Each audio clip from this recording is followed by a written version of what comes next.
Ustadz, istri saya tinggalkan saya, Ustadz kayak mau menangis. Sebentar, jangan pakai nangis laki-laki. Apa ini cengeng?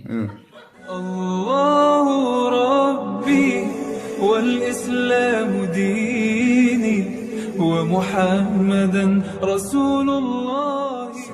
Yang pertama sekali, saya menyarankan Anda saran dari laki-laki ke laki-laki.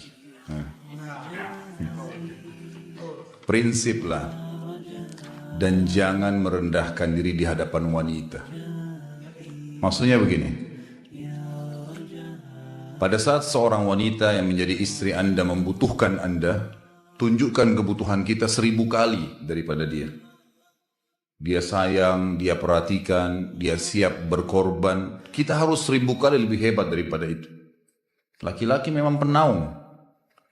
Tapi kapan dibalik? Kalau saya pribadi, kapan dia tidak butuhkan, menunjukkan kebutuhan, saya 1000 kali tidak butuh sama dia. Untuk apa Anda merendahkan diri di depan seorang wanita yang kalau memang dia tidak bisa menjadi seorang istri? Karena kapan wanita sudah menyombongkan diri di hadapan laki-laki, tidak akan ada wibawa sama sekali. Ini poin dulu dalam pembukaan. Dan selalu saya sarankan siapapun ikhwah yang minta saran saya dalam masalah rumah tangga, yang paling pertama ini saya ucapkan, saya bukan menyuruh Anda menjadi keras, bukan. Tapi saya mengajak Anda untuk punya prinsip dalam hidup. Wibawa, pemimpin rumah tangga. Dibutuhkan kita butuh, tidak dibutuhkan ya sudah. Masih banyak gantinya. Dia mau ganti laki-laki lain, silahkan, ahlan wa sahlan, silahkan. Allah akan gantikan penggantinya yang lebih baik. Dan itu harus bisa kita punya prinsip. Memang begitu. Kalau ini kita terapkan dalam kehidupan kita, kita akan sangat mudah hidup. Terkadang subhanallah ada pengorbanan berat. Berpisah dengan meninggal, berpisah karena masalah dosa yang dilakukan oleh pasangan kita.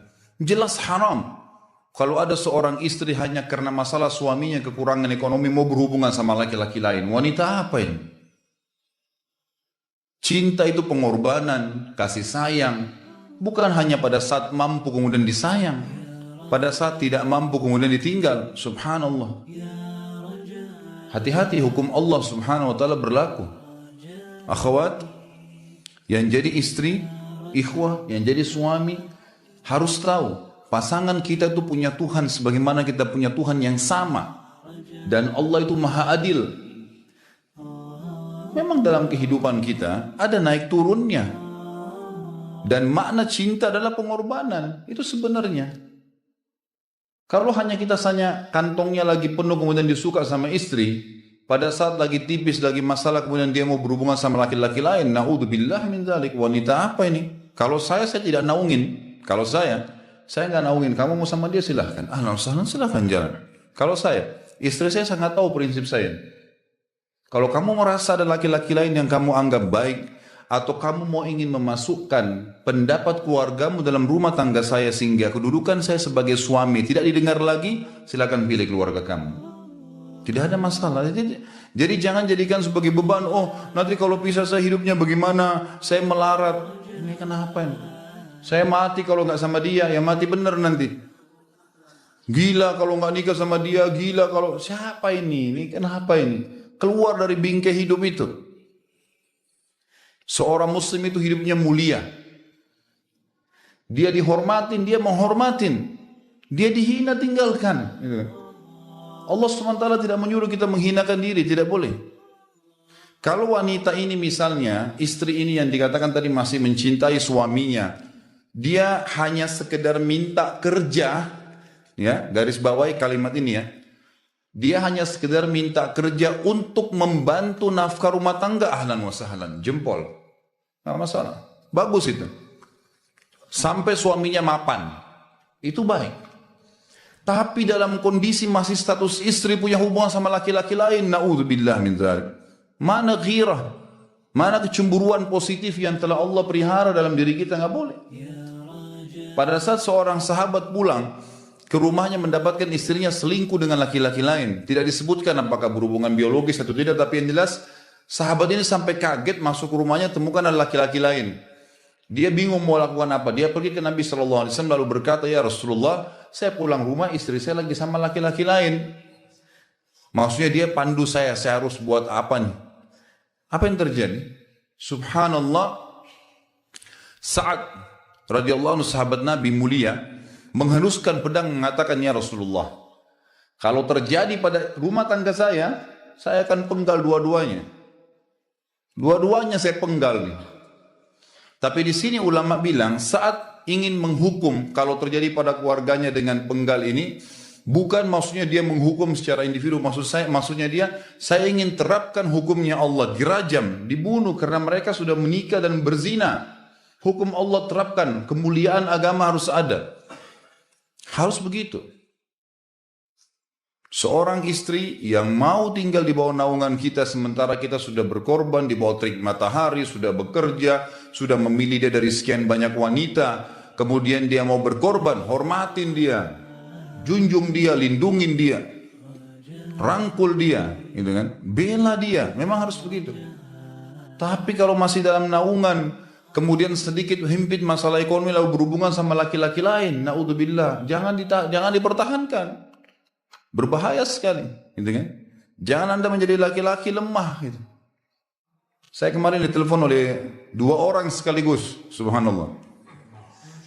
Sahabat dekat telepon kepada saya, laki-laki. Ustaz, maaf mau ngomong sebentar. Baik, silahkan. Ustaz, saya ini, istri saya pulang ke rumah ke kampung ayahnya ibunya karena alasan mengurus ayah dan ibunya. Akhirnya saya sama anak-anak ditinggal di sini sendiri. Setiap kali saya panggil pulang, dia bilang, sudahlah saya nggak mau pulang. Kalau mau nikah lagi silahkan. Dia bahasakan begitu. Bagaimana sarannya Ustaz? Saya bilang nikah lagi. Dengan tegas saya bilang nikah lagi. Kalau tidak terbuka pintu fitnah. Perempuan itu kenapa harus pilih orang tuanya? Tidak boleh secara syar'i. Nggak boleh. Sudah menerima akad nikahnya seorang laki-laki, laki-laki itu yang dinomorsatukan di atas ayahnya, nggak ada alasan. Kalau suami izinkan boleh urus orang tua, kalau nggak diizinkan tidak boleh, nggak boleh. Bagaimana dia tinggalkan suaminya sama anaknya? Kaget itu saya katakan begitu. Iya, bahkan sekarang hukum poligami sudah wajib bagi Anda, nggak boleh. Wajib sekarang. Ini ragu mau melangkah seakan-akan poligami itu dosa, padahal dia ditinggal oleh istrinya. Bagaimana bisa ini? Ada laki-laki seperti ini nggak punya prinsip, harus melangkah. Dia sudah dapat jawaban saya dikasih ini, Ustaz teman saya juga mau bicara, masalahnya sama lagi. Ustaz istri saya tinggalkan saya, Ustaz kayak mau menangis. Sebentar, jangan pakai nangis laki-laki. Apa ini cengeng? Ditinggal wanita nangis, subhanallah. Orang nangis itu ditinggal meninggal Rasulullah SAW, ketinggalan sholat subuh berjamaah, itu nangis. Nggak jadi jihad, nah itu nangis. Ditinggal perempuan nangis, la ilaha illallah. Allah ciptakan perempuan lebih banyak daripada laki-laki. Ini bukan menurunkan martabat perempuannya. Artinya, harus seorang pemimpin itu punya wibawa. Nggak bisa. Kalau nggak akan dianggap remeh nanti. Istri itu dinaungin, dilindungin, dididik, diberikan haknya ia. Berikan berlipat-lipat penghormatan sebagaimana dia berikan satu penghormatan. Enggak apa-apa. Tapi jangan sampai menginjak martabat seorang pemimpin. Enggak boleh. Akhirnya saya sampai bilang sama dia, akhi, ambil keputusan. Kamu mau balik sama saya berumah tangga di sini atau kamu pilih rumah orang tua kamu? Oh, saya pilih orang tua saya, baik, saya ceraikan kamu sekarang. Assalamualaikum, tutup telepon. Selesai. Jangan lama-lama. Cengeng sekali. Udah sujud sama Allah, saya masih berat cintanya Allah. Ia minta kepada Allah subhanahu wa ta'ala. Minta gampang dihilangkan dari hati. Sebagaimana dia datang, dia bisa keluar. Gampang itu. Subhanallah ya. Jangan terlalu mencintai dunia berlebihan. Kalau saran saya, kalau istri Anda ini tanya baik-baik, kalau kamu bekerja hanya karena mau bantu nafkah rumah tangga sekarang, ahlan wa sahlan, silahkan. Selama pekerjaan halal, antar dia ke tempat kerjanya. Muliakan dia, jaga, jemput pada saat pulang. Anda pembelahnya, begitu. Tapi kalau berhubungan sama laki-laki, ada subhanallah suami, depannya dia istrinya telepon laki-laki lain dan dia menerima itu. Mana ini? Dalam agama haram, wallah haram itu hukumnya. Nggak boleh. Itu namanya dayuth dalam agama. Nabi SAW mengatakan Allah melaknat dayuth. Kata sahabat, siapa itu dayuth ya Rasulullah? Laki-laki yang tidak punya cemburu terhadap pelanggaran agama yang terjadi pada istrinya. Gimana caranya? Nggak boleh dalam agama Islam. Gitu kan? Makanya biasakan hati kita terisi dengan cinta kepada Allah SWT dan bukan cinta kepada manusia. Mencintai istri karena Allah yang perintahkan. Mencintai suami karena Allah yang perintahkan. Jadi semua karena Allah. Tidak ada kata-kata hilang, tidak ada rugi kalau kita meninggalkannya. Jadi ini hal mendasar yang saya tahu, Allahu alam. Jadi sampaikan seperti itu. Kalau wirid apa? Saran saya adalah memperbanyak istighfar kepada Allah SWT. Gunakan momen musibah itu sebagai kesempatan untuk mendekatkan diri dengan Allah Subhanahu wa taala. Begitu.